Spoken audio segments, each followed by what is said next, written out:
is the commandment that is most difficult for you to keep? So, first of all, let's review and see if we can remember the 10 commandments, all right? Remember, the first 3 have to do with our relationship with God.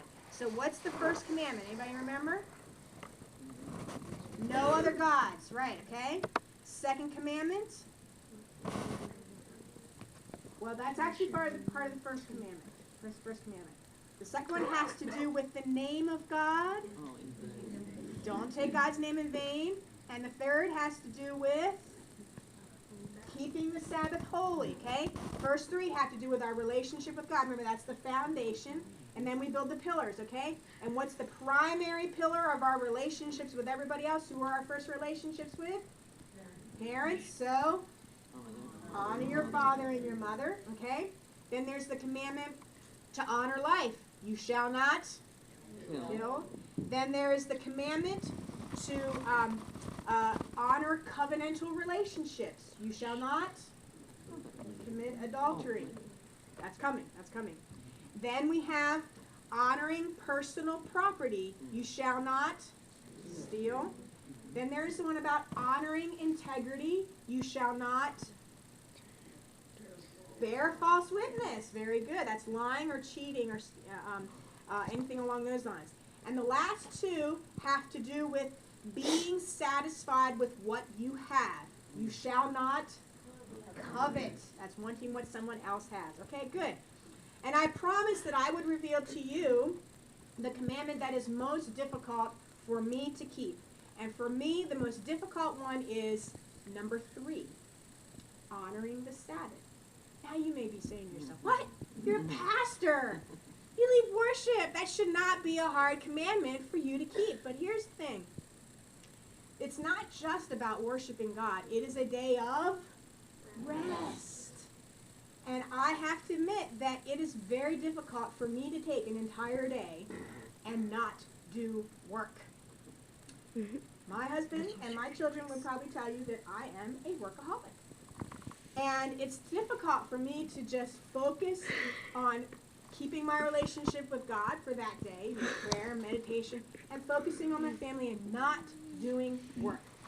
Even if I say, well, I'm taking my day off, like Friday is supposed to be my day off, I find ways to fill it with work, and I justify it because, well, it's church work, so it's going to, it's all good, but, I'll find ways to, well, I got to work on my sermon, or I got to prepare for my class, or I got to grade some papers, or work on my newsletter article.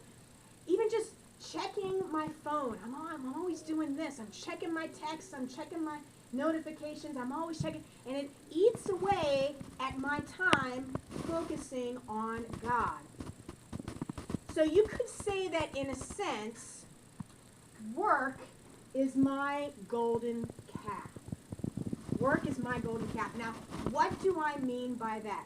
Remember that the golden calf was the image that Aaron made from the gold that the Israelites carried out of Egypt with them. Now, why do they have all this gold? Well, when they left Egypt on the night of the Passover, God told them, look, you're going to need funds for your journey. You go and you ask your Egyptian neighbors, say, we need your jewelry. And the Egyptians were like, you can have my gold necklaces. We just don't want any more plagues. Take it and go. Just go, go, go, go.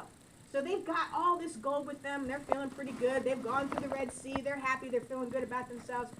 And they come to the Mount of Sinai. And Moses tells them, look, you stay here. I'm going up the mountain to talk to God. God's got us this far. God promised that God was going to bring us to this mountain so that we should worship God. I'm going to go up. I'll be back in 40 days. Just wait for me here. Be good.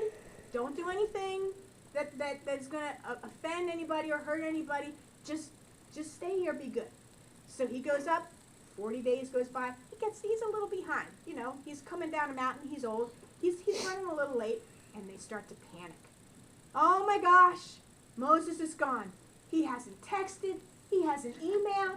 He hasn't called. He's just disappeared. He must be dead. Or he must have abandoned us. And you know what that means? God must have abandoned us. Or God doesn't care about us. Or God just is lazy and just has just discarded with us. Oh, we need a God. We've been abandoned. Quick, Moses, or Aaron, you need to give us a God. So Aaron is trying to calm everybody down. They're about ready to rise. Whoa, okay, wait. I got this. Take all your gold. Put it into the fire. We're going to melt it down. And we're going to make the golden calf.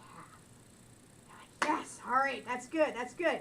Now, of course, we as the readers, when we hear the story, we're thinking, no, don't do this. Moses, he's coming down the mountain. You're breaking the very first commandment and you don't even know it yet. And here comes Moses, and he's seeing them worshiping this golden calf, and they're partying, and they're reveling, and they're drinking, and they're fornicating. They're breaking all the commandments left and right. And here he is with these tablets. He's like, what? What is going on here? I leave you alone for a little bit over a month, and this is what you do? Now, Ben Hollenbach was talking to me about this text, and he said, most people think that this golden calf is idolatrous because it's distracting people from God. But the Israelites asked for a calf because they were comfortable with that image.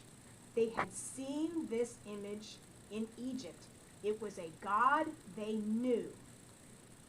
In Egypt, the Egyptian god called Ka, K-A, was the bull god.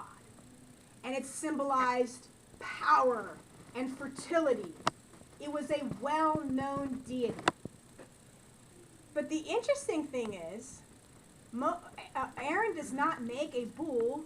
He makes a little calf. Now, why? Why not the big bull? Why not? Why this calf? Well, there is a professor of Hebrew literature named Raymond Shinlin, and he described why it is that a calf was made. He said, a calf, when you see a calf, what do you say? Oh, it's so cute. It's like a pet. It's something that the people can take care of, and something that they can identify with. This God of Moses, he's gone. He's disappeared. And even when he was around, he was very strict, and he was, and Moses was very strict. We don't want that God who makes demands of us and is invisible to us and leaves us. We want a nice, soft, cute, cuddly God. We want a God that kind of reminds us of ourselves, vulnerable and in need of care, and a God on our scale that makes us feel good about ourselves, not this other God of Moses that is absolute and demands absolute faith. That's not the God we want. Because when you think about it, when the chips are down, when you're feeling stressed, when you're grieving, when you're sad, you turn to those things that are most familiar to you, right? You want the comfort foods. You fall back on the patterns that maybe are not so helpful, but they're the ones that you're familiar with. So it's very interesting the kind of images that our youth put on this cat. Food, new clothes. When people get stressed, what do? They go shopping. Shopping makes us feel good. When we're feeling really stressed and we come home from the office and we pour ourselves a nice beer or drink, it feels good. When we're feeling like we want to have some power and we go on the road and we're driving our car, the car can be that thing that makes us feel really good about ourselves. Or a pet, these things that make us feel good when the chips are down. And any of these can become like our golden calf because we turn to them instead of relying on this absolute God who does require absolute faith. Our confirmation students learned that a God is anything to which you devote your time, your attention, or your money. You want to know what your golden calf is? Look at what you spend your money on. You want to know what your God is? what happens if you try to take that person's God away. If you take away their iPod, what do? Oh my gosh, it's panicking, you know? You cut off Wi-Fi for people. Oh my gosh. Technology is like our golden calf, right? It makes us feel good about ourselves. All of these things, though, are what we call the penultimate God. Penultimate means it's not quite the ultimate. God is the ultimate, right? These things are the penultimate God. They're not bad in and of themselves. But when we stop and worship these and we don't actually worship the real God, we get stuck in idolatry. And when you get stuck in idolatry, it causes you to break other commandments as well.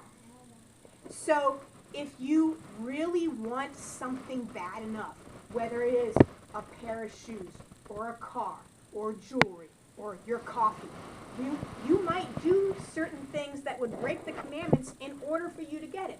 Now, I'm not saying you personally, but we hear stories of people who have kids who have shot other kids for a pair of shoes, right? Okay? Or countries that go to war over certain resources. Or people that get into a fight over a lover, okay? A person can become your golden calf. These are the penultimate mini-gods that make us feel good in the short term, but can lead us to very bad behaviors in the long term.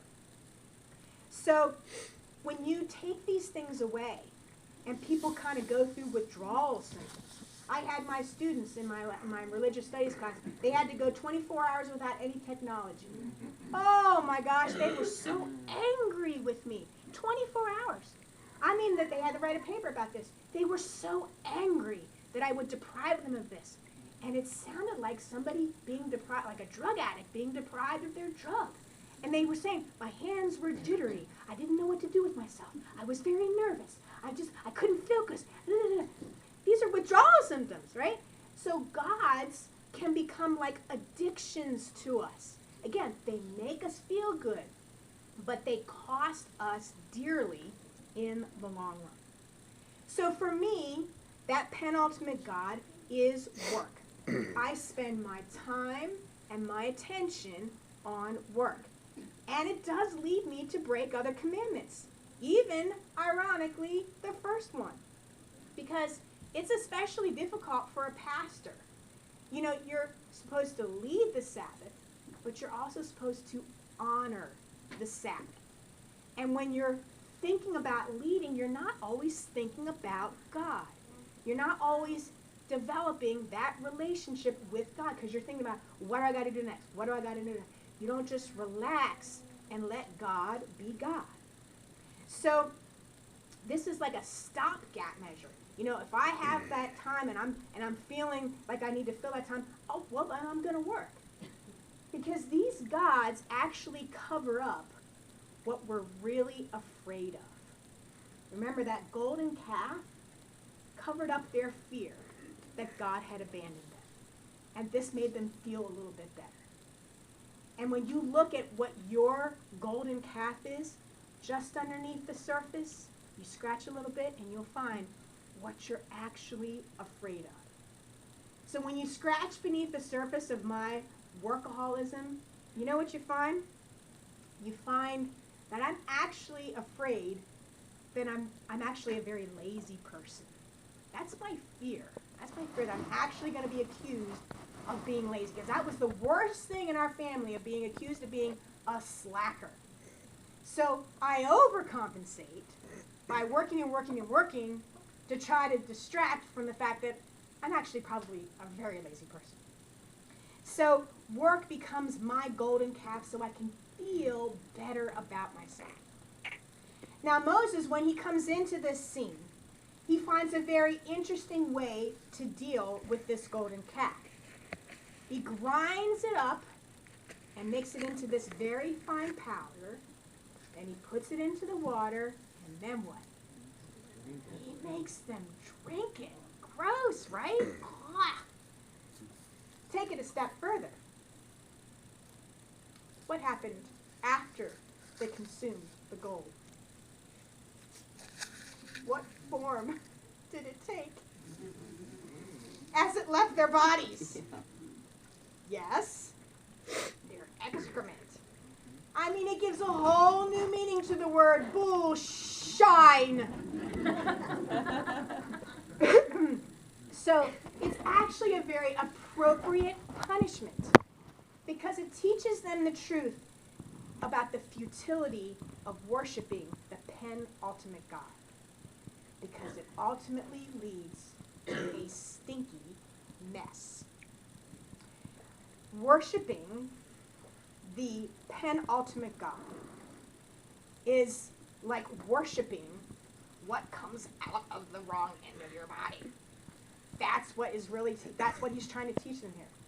And that's why our students put money on the butt of the golden calf. Because worshiping what we consume is a pointless exercise. It may fascinate us for a while. It may comfort us. It may distract us from our fears and temporarily make us feel like we're not abandoned and we're not forgotten. But the God of Moses is not interested in our temporary feel-good measures. This is a God of justice and truth. And yes, this God is asking a lot of us. God asked a lot of the Israelites. That's why Jesus was so furious with the money changers in the temple.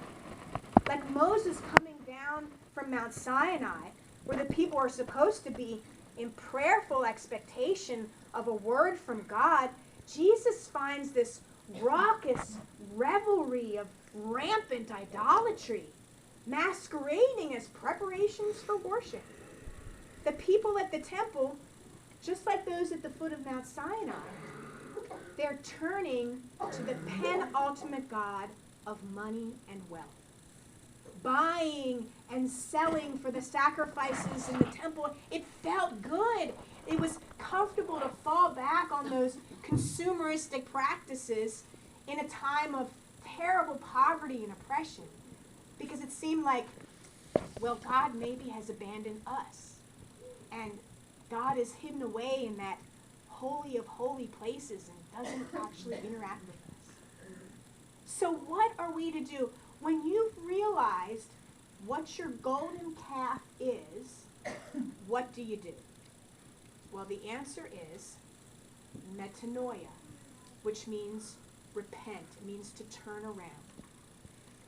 Practice letting go of the penultimate.